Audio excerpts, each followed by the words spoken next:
Hello friends, welcome back to say what anime.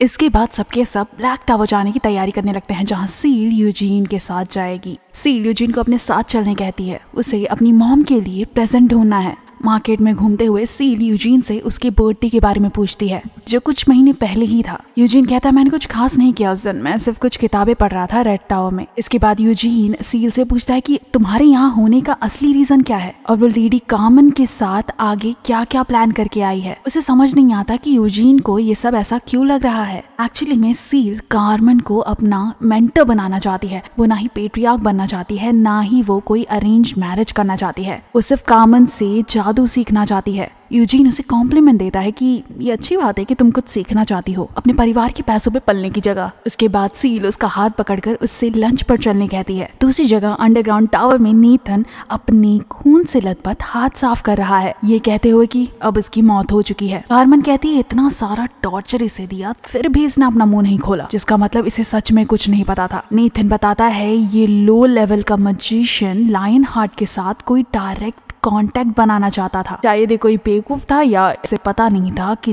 दर्द का मतलब क्या होता है। उसने डार्क मैजिक करना काफी सालों पहले शुरू किया था, पर वो इससे कोई अकम्पलिशमेंट नहीं हासिल कर पाया। और अगर मैं बिना कुछ करे मर गया तो शायद मेरी सोल डीमन के हवाले हो जाएगी और वो वापस से पुनर्जन्म नहीं ले पाएगा। कार्मेन पूछती है बॉलजैक से कि क्या नाइट विच क्वीन नुआर्स बेला इसमें इन्वॉल्व थी। बॉलजैक कहता है कि मुझे अभी भी नहीं समझ आ रहा कि तुम मुझ पर ट्रस्ट क्यों नहीं कर रही हो। मैंने हर पॉसिबल वे में तुम्हारे साथ कोऑपरेट किया और तुम्हें रिस्पेक्ट दिखाकर तुमसे माफी भी मांगी। बट कार्मेन सोचती है कि अगर बॉलजैक इस सारे जादू में इन्वॉल्व नहीं था तो इतना सारा जादू किस लिए हो रहा था।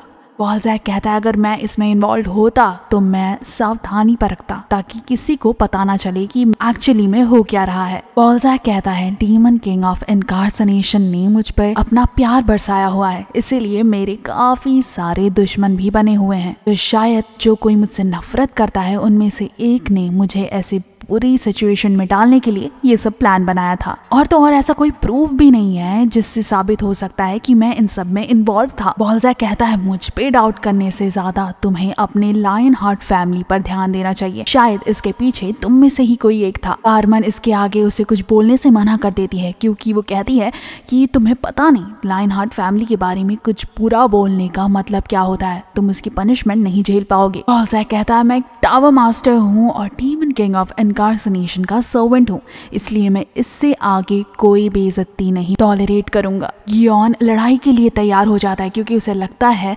बॉलजैक उन पर वार करने वाला है। कार्मेन कहती है, मैं फॉरेन लैंड में कोई लड़ाई शुरू नहीं करना चाहती, इसलिए अगर तुम चाहते हो तुम्हारा सर तुम्हारे शरीर के ऊपर रहे तो तुम्हें चुप हो जाना चाहिए। कार्मेन को अब ये भी लग रहा है कि शायद सच में किसी लायन हार्ट के ही इंसान ने उनके परिवार की इज्जत खराब करने के लिए ये सारा काम किया है, पर अभी तक उन्हें कुछ समझ नहीं आया कि एक्चुअली में उन सब के पीछे किसका हाथ था। इसके बाद वो बॉलजैक से उस इनक्यूबस के बारे में पूछती है जिसने आयोड के साथ कॉन्ट्रैक्ट साइन करने की बात की थी। बॉलजैक उसे उस इनक्यूबस का सर दिखाता है, ये कहते हुए कि इसकी सोल डीमन किंग ऑफ इनकार्सनेशन ने ले ली है। अगर कार्मेन उसकी सोल चाहती है तो वो उसे जरूर दे देगा। कार्मेन सीधा सीधा मना कर देती है और उस इनक्यूबस का सर लात मारकर दीवार पर फेंक देती है। वो उसके बाद वहां से निकलने का डिसाइड करती है और बॉलजैक को वार्न कर देती है कि यूजीन लायन हार्ट से कोई कांटेक्ट करने की जरूरत नहीं है। पर बॉलजैक रिप्लाई में कहता है कि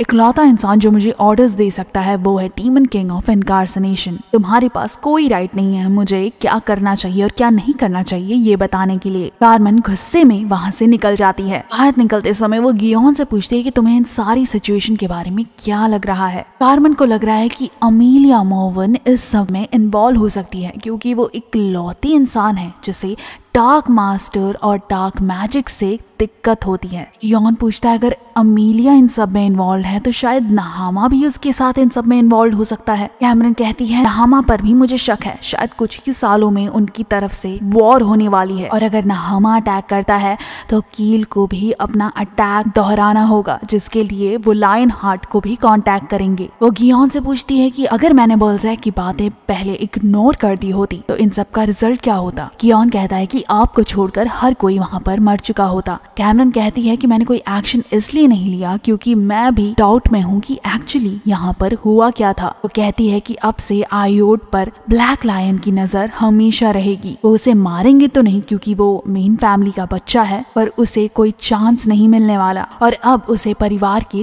थ्रोन पर बैठने का मौका भी नहीं मिलने वाला। कार्मेन को लगता है कि अगर कोई इन सब के पीछे एक्चुअली में था तो वो शायद आयोड से वापस कांटेक्ट करने की कोशिश करेगा। सील से मिलकर सब वहाँ से निकलने का प्लान बनाने लगते हैं। कार्मेन यूजीन से पूछती है क्या तुम ब्लैक नाइट ऑर्डर ज्वाइन करना चाहते हो, पर यूजीन अच्छे से ऑफर डिक्लाइन करके सबको गुड बाय बोल देता है। सबके जाने के बाद यूजीन लोबेरियन से मिल्कित के बारे में पूछता है। लोबेरियन कहती है कि अगर कॉन्ट्रैक्ट साइन करने का प्रोसेस सक्सेसफुल हो गया होता तो अभी तक वो वहाँ पे उछल कूद मचा रही होती, लेकिन अगर वो अभी तक वहाँ नहीं आई है जिसका मतलब कोई प्रॉब्लम आ चुकी है कॉन्ट्रैक्ट साइनिंग में। दूसरी जगह व्हाइट टावर में मिल्कित टेम्पेस्ट किंग को समन करने में लगी हुई है। वो टेम्पेस्ट को गालियां देना चालू कर देती है क्योंकि उसे तो पता है कि उसने स्पिरिट वर्ल्ड में टेम्पेस्ट के लिए मैसेज ऑलरेडी भेज दिया है, पर उसका रिप्लाई कोई भी नहीं दे रहा और अपनी मैसेज की सेंसिटिविटी मेंटेन करने के लिए वो अपना शरीर भी नहीं गर्म करना चाहती थी, इसलिए उसने सारे कपड़े भी उतार कर रख दिए थे।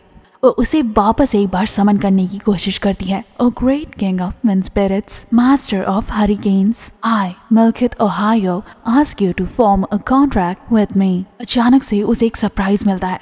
उसे दूर से कोई उड़ता हुआ आता दिखता है। ये है king of the lightning spirits, Leven. Milkit कहती है कि मैंने तुम्हें तो नहीं समन किया था, तुम यहाँ क्या कर रहे हो। लेवन कहता है कि मुझे टेम्पेस्ट ने यहाँ भेजा है तुम्हें चुप कराने के लिए। टेम्पेस्ट तुमसे कॉन्ट्रैक्ट नहीं बनाना चाहता। वो टेम्पेस्ट को एक और बार आवाज देती है ये कहते हुए कि मैं दुनिया की सबसे महान स्पिरिचुअलिस्ट हूँ और मैं इकलौती इंसान हूँ जो तुम्हारे साथ कॉन्ट्रैक्ट बना सकती हूँ।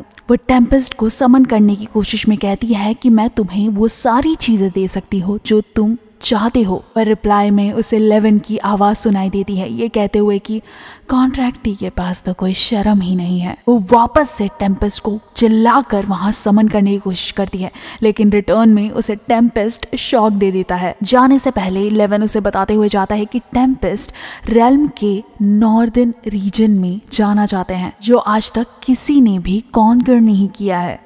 नेक्स्ट डे वो यूजीन से मिलती है एक्रियन की लाइब्रेरी में। यूजीन मिल्कित को देखकर शॉक रह चुका है। उसकी हालत कुछ ठीक नहीं लग रही है। सिर्फ 10 दिन में उसकी ऐसी हालत हो चुकी है। वो पूछता है क्या तुमने आखिरकार टेम्पेस्ट से कॉन्ट्रैक्ट बना लिया। मिल्कित गुस्से में कहती है कि तुम्हें वो चीज का सवाल नहीं पूछना चाहिए जिसका जवाब तुम्हारे पास ऑलरेडी हो। वो अभी भी टेम्पेस्ट को गालियां दिए जा रही है। उसकी कंडीशन देखकर यूजीन उस पर तरस खा जाता है और कहता है कि अगर तुम विनेट अभी अभी रिटर्न कर देती हो तो मैं तुम्हारा क्लोक सिर्फ 9 सालों के लिए रखूंगा अपने पास। वो फिर यूजीन को स्वॉर्ड देकर वापस चली जाती है ये कहते हुए कि मेरे क्लोक का अच्छे से ख्याल रखना। यहीं खत्म होता है आज का एनीमे एक्सप्लेनेशन। मिलते हैं नेक्स्ट एपिसोड में, तब तक लाइक, कमेंट, शेयर, सब्सक्राइब करना ना भूलें।